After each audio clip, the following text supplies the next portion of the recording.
I am Cindy Olson. I work for the Groton Town Parks and Recreation Department. I specifically work for Groton Senior Center. I am a program supervisor, and that entails a lot of event planning, a lot of partnerships within our town municipality and within the community.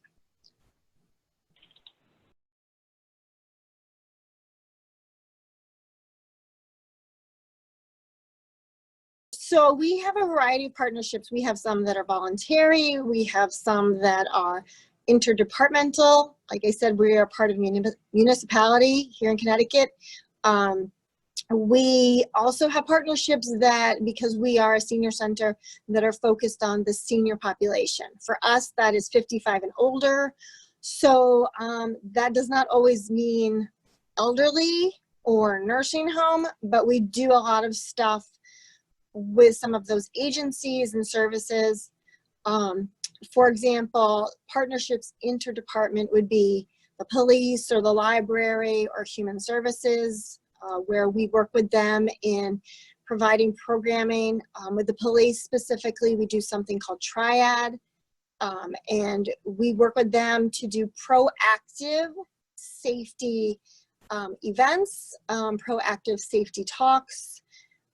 For before coronavirus, we were doing Tuesdays every Tuesday at lunch, where people were, and it's usually about 100 or so people. The police would just be on hand. We'd give them a microphone. They would answer questions for the seniors. It could be anything from, I heard there's car burglaries happening right now, to how can I get a ride along? But predominantly, our biggest partnership with them is talking about scams to the seniors. As far as the library, we share a lot of technology classes with them for anyone who's 55 and older. And human services, obviously, especially right now, we are doing a lot for providing health and wellness, nutrition, just the basic needs for people who are stuck home. Predominantly, our center does not serve those who are, the majority are stuck home, but that is our main focus right now. So we've been working more hand in hand with human services currently. We also have partnerships with radio stations. We have partnerships with companies. We do a lot of outreach where we try to be part of the community and we try to get back to the community. We do these community events where we ask restaurants to donate to us. And when they donate to us, say it's one of our Super Bowls or our chili cook-off, that we ask them to donate like 5 gallons of whatever it is they're donating. And that's a lot. And so in lieu of that, we sometime in the near future after that, 2 months, 3 months, 6 months out, we schedule an event where we take out like 30, 40 seniors and we go and dine out at their restaurant and bring the business to them, bring awareness. So it's a partnership of awareness, mostly with things like that. With the ones interdepartmental, it's just, it's common sense that we partner together. And then some of the other things, like right now with COVID, we're trying to partner with FEMA, which most people wouldn't think about, but we're partnering with FEMA trying to get a grant because we want to provide meals for those, not only the seniors, but for those who are waiters and waitresses who are stuck without a job right now, and for the homeless. So I think there's a lot of partnerships in our area that we deal with. We are a more active senior center, and just want to add that our senior center is a recreation center. Nobody lives here. It is all people coming in. Anyone, again, 55 and older, comes in, uses our facility for programming, events, and fitness. Partnerships enhance our mission, and it helps opportunities for social, educational, physical, and mental stimulation, recreation-wise, but also the basic needs of those 55 and older in our community.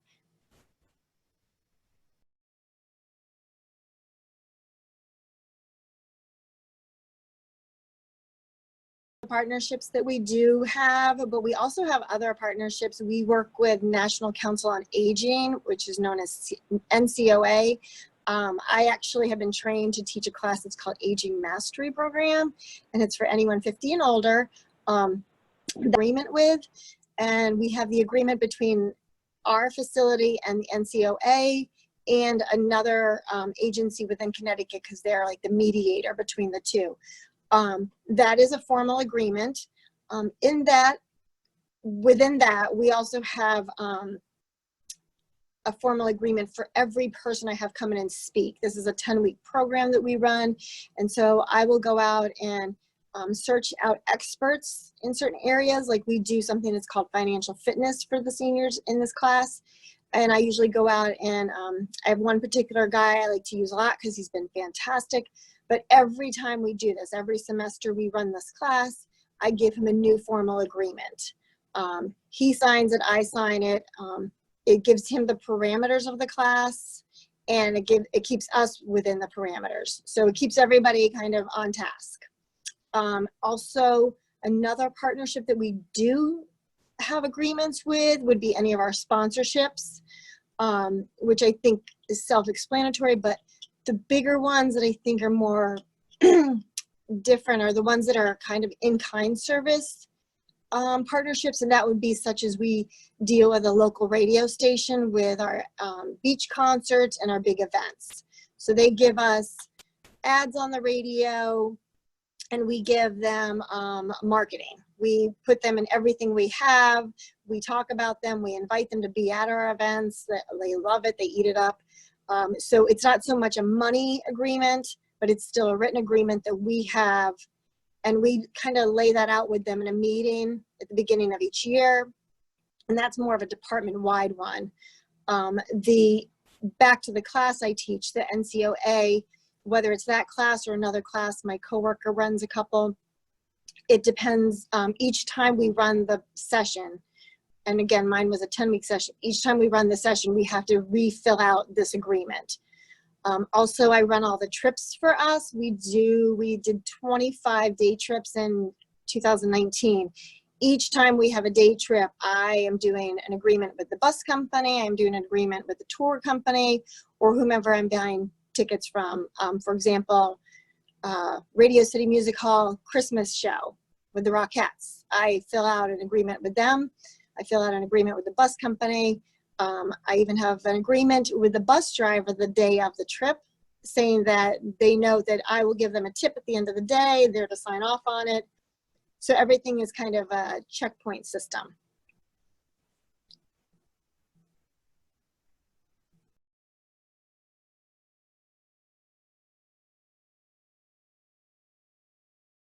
Our partnerships are managed kind of one-on-one basis right now. I don't know if that is the norm with municipalities, but that is how we do it. Except for the trips. The trips have always been very much contractual and agreements and whatnot.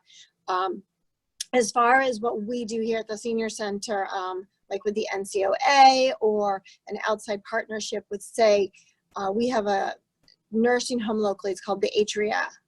They want to come and be the sponsor of an event. We will write out a letter with them, and that's their agreement.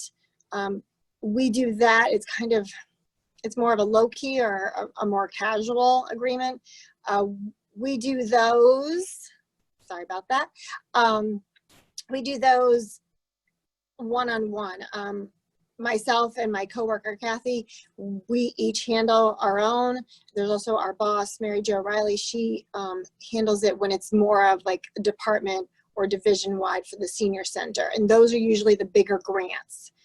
Some of the challenges we've met, obviously COVID-19 is a big one because we were supposed to run some of these classes right now. So when Mother Nature steps in, she kind of really throws a wrench in our plans. And we just are, at least we're very proactive on staying in touch with those that we have partnerships with, whether it's by phone or email, whatever best way we can. And I think we do a pretty good job of being upfront and,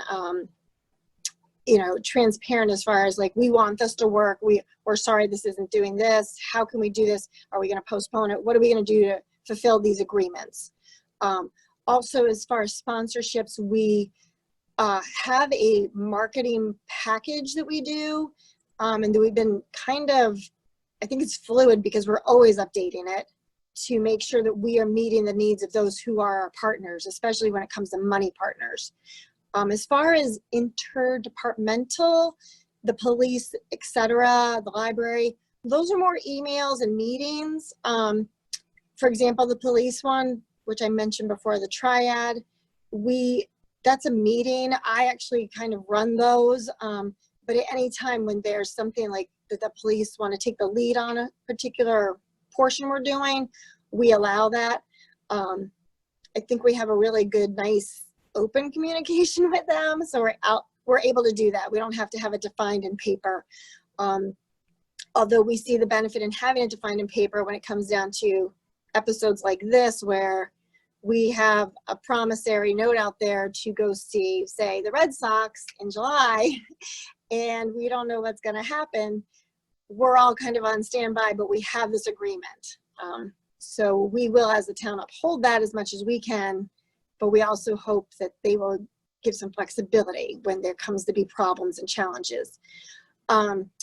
We have been using Zoom a lot more lately than we ever have before, but we had used it before. Conference calls are usual, but for most part, I would say most of our initial meetings are face-to-face, or trainings. For me, the NCOA, I was at a training where I had to sign the agreement to run the class, and since I've been at that training, it is an email that comes out every semester. We do newsletters. We are very active in staying in good communication with everyone we deal with.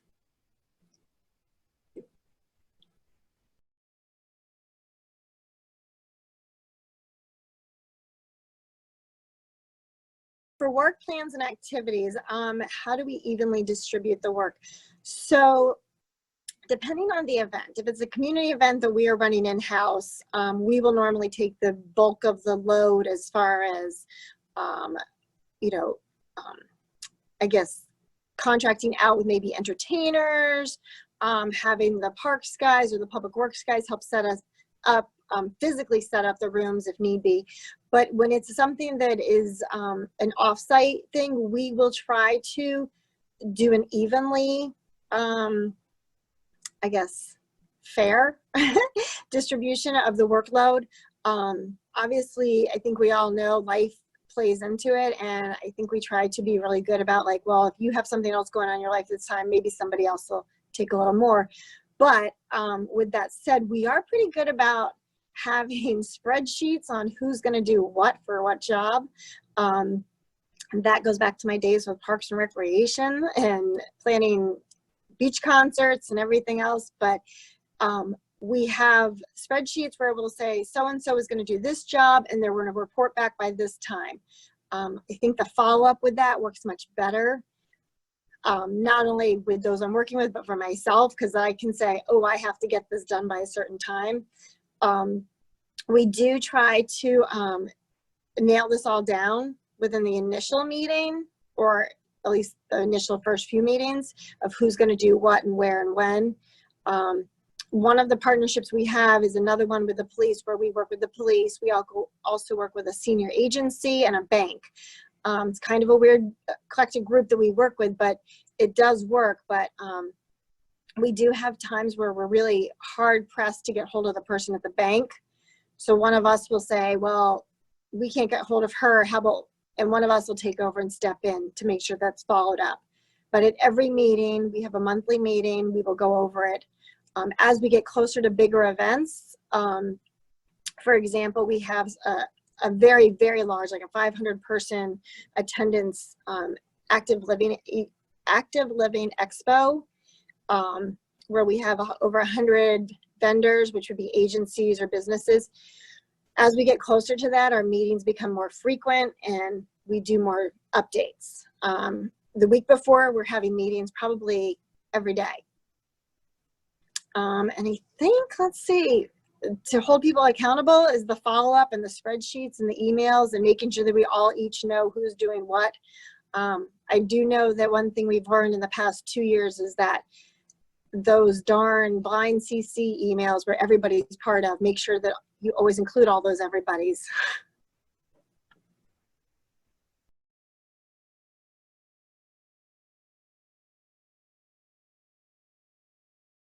So for measurable outcomes, so there's a couple different ways. Again, I'm going to allude to the fact that we have the NCOA program we do. For that, that's an outcome-based program where the only reason the program runs and gets the money that it does is because we have proven that it is successful. We've proven with our outcomes and our evaluations. We do a pre and a post evaluation with the students. We do a pre and post evaluation with those who are instructors during the class, myself included. And we do a pre and post evaluation with these guest speakers that we have. All of it keeps us on task. I think that's a really good way to do it. Again, that is only just one example of a few classes that we run with them. As far as the partnerships, you know, we probably might be a little weak in that area as far as evaluating it. I think, you know, if it ain't broke, don't fix it kind of thought is with the police and the library. What we have works, so we keep working with it. You know, we've had some times where we have to kind of not work with somebody after one try or two tries. The radio station is a prime example. We were partners, the whole department was partners with a radio station for a while, and last year we reevaluated it as a team from within, and then we said, you know what, we're going to put this out to bid, and we're going to see what the different radio stations locally can offer us, because we do feel that our product is worthwhile and worth the radio stations bidding over. That is something that I know many people can't do, but if you're in that position, I would use it wisely to bid, have people bidding on you. As far as evaluating our partnerships, as far as volunteer partnerships, which I neglected to mention earlier, is we have a nice large number of volunteers who come in here. We do volunteer training, we do volunteer evaluations, and then we ask them to evaluate us as well.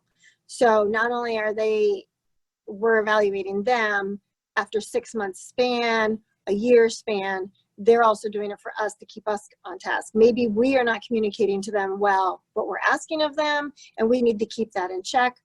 Or maybe maybe we have a volunteer and they're just not the people person we thought they would, so maybe we want to put them in another area.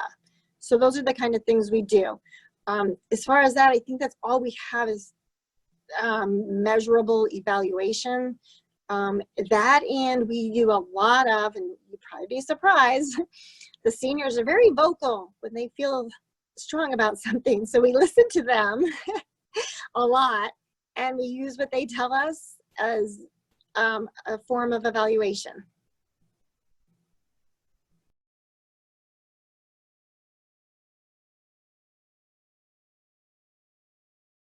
As far as equity and diversity, as far as our partnerships, we live in a predominantly Caucasian area of town. So for us, it has been something that it is something that is at the forefront of our thoughts lately. We actually have a diversity group that has been formed in the past year to have more inclusion, have more equity. For us here at the Senior Center, I think we are closer to it because we see and we hear from our members more one-on-one than you might at other agencies or departments, or even the recreation division. I feel like we see them more face-to-face. So we hear a lot of it. We do try to meet the needs of everyone in the community. We are constantly trying to find more cultural diversity. We, as a senior center, predominantly serve females over the age of 60, but we are trying to get more males in. It's not that the males aren't out there, it's just that they don't feel they need a center to do good quality of life. So one of my own tasks and my coworker has been to find more male-oriented classes. The computer room I'm in right now is a big, huge spot for the men to be. Our card playing room, our pinochle, those are good ones. And I've been doing more trips that are more culturally diverse. If we get back into our trips this year, we have one to Harlem. We have one to the Jewish Federation Museum. We have more sports trips than any other senior center. In the past 5 years, we've been actually praised on that as far as the men, reaching out to the men and having stuff like that. Sam, you know better than anybody that we are in a part of the state that is both Red Sox and Yankees fans. So we try to be equitable about what games we go to and what states we visit. It is hard sometimes trying to reach everybody's needs, because sometimes for us to do a trip to, say, the Jewish Museum, we might not get as enough people as we need to make that trip run. So it's more of an outreach thing on my part, that I need to make it known throughout the state that we're running this trip, because not many places do. As far as those people we're partnered with, that is something that has been something we struggle with, not because the diversity isn't out there. It's just that we kind of have been set in who we've dealt with has been who we've always dealt with. Again, if it ain't broke, don't fix it type of thing. But we want to have more and more. And that, like you said, we did just in the last year, our department and the town took on a diversity committee and is working strong on that. Not only the hiring of it, but the partnership of it and what we offer.